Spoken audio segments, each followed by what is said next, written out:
90 రోజుల కోర్సు పూర్తి చేస్తే చాలు 100% ప్లేస్మెంట్ సపోర్ట్ తో సాఫ్ట్వేర్ జాబ్ మీ సొంతం. వెంటనే కోడ్ జ్ఞాన్ డెస్టినేషన్ ని సంప్రదించండి.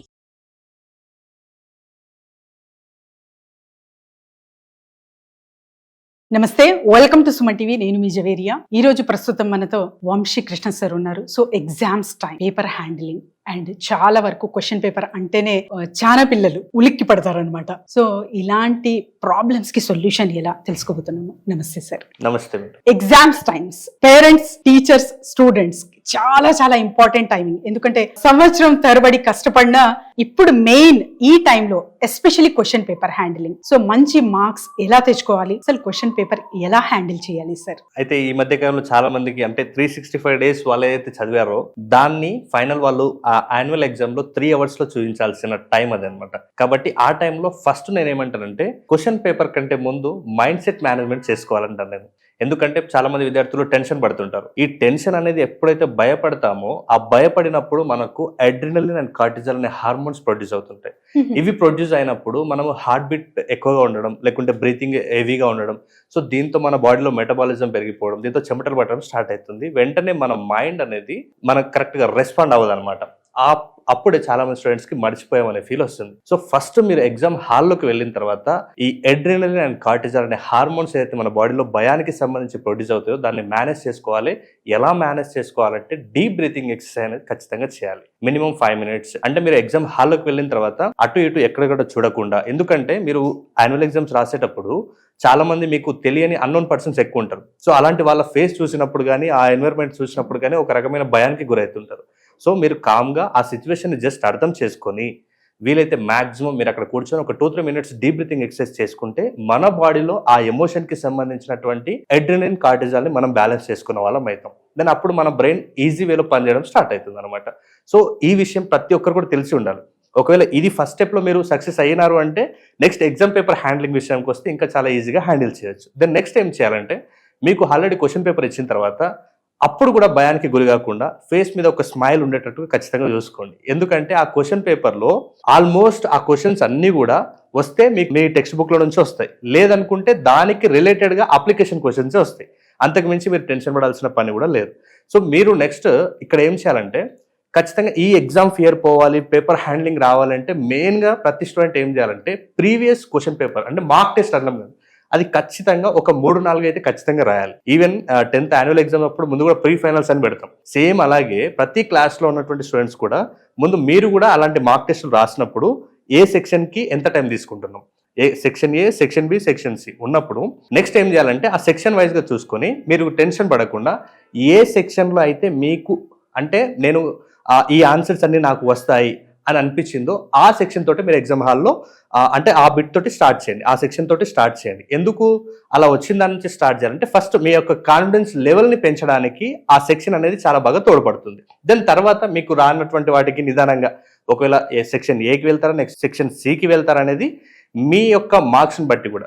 దీని ఇంకొకటి చాలా మంది మిస్టేక్స్ ఏం చేస్తుంటారంటే మేడం, అయితే క్వశ్చన్ పేపర్లో చాలా రకాల కొన్ని 2 marks క్వశ్చన్స్ ఉంటాయి, కొన్ని 4 marks క్వశ్చన్స్ ఉంటాయి, కొన్ని 8 marks క్వశ్చన్స్ ఉంటాయి. అంటే డిపెండ్ ఆన్ వాళ్ళ యొక్క క్లాసెస్ని, సబ్జెక్ట్ని బట్టి ఉంటాయి. అయితే కొంతమంది ఏం చేస్తారంటే 2 marks క్వశ్చనే ఉండొచ్చు, వాళ్ళకి వచ్చిందన్న ఫ్లోలో ఒక్కొక్కసారి ఆ పేపర్ మొత్తం కూడా నింపేస్తుంటారు అనమాట. ఇది టైం వేస్ట్ ప్రాసెస్ అనమాట.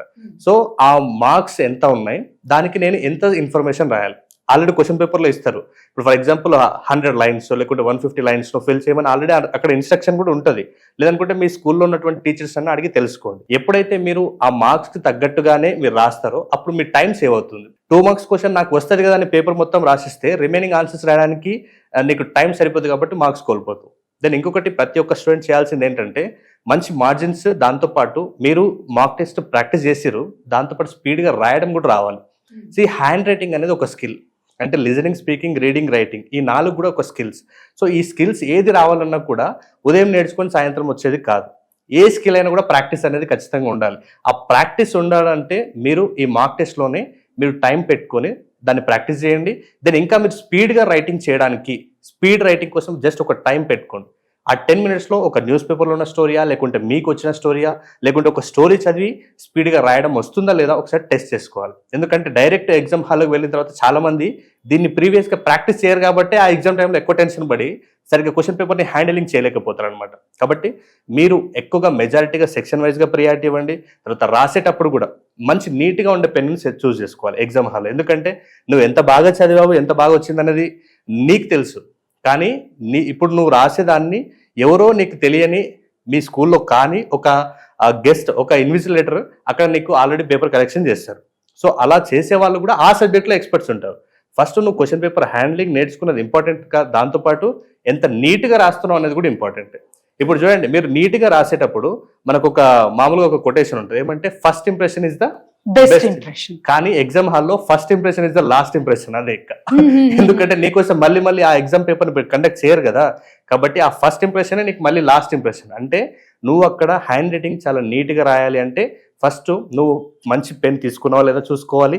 ఆ పెన్ను మళ్ళీ కరెక్ట్గా ఎగ్జామ్ హాల్లోకి ఎంటర్ అవుతున్నప్పుడే కొంటారు కొంతమంది స్టూడెంట్స్. ప్రీవియస్గా ఒక 2 days బ్యాక్ ఒకసారి అన్ని పెన్స్ కూడా ఒకసారి చెక్ చేసుకోండి.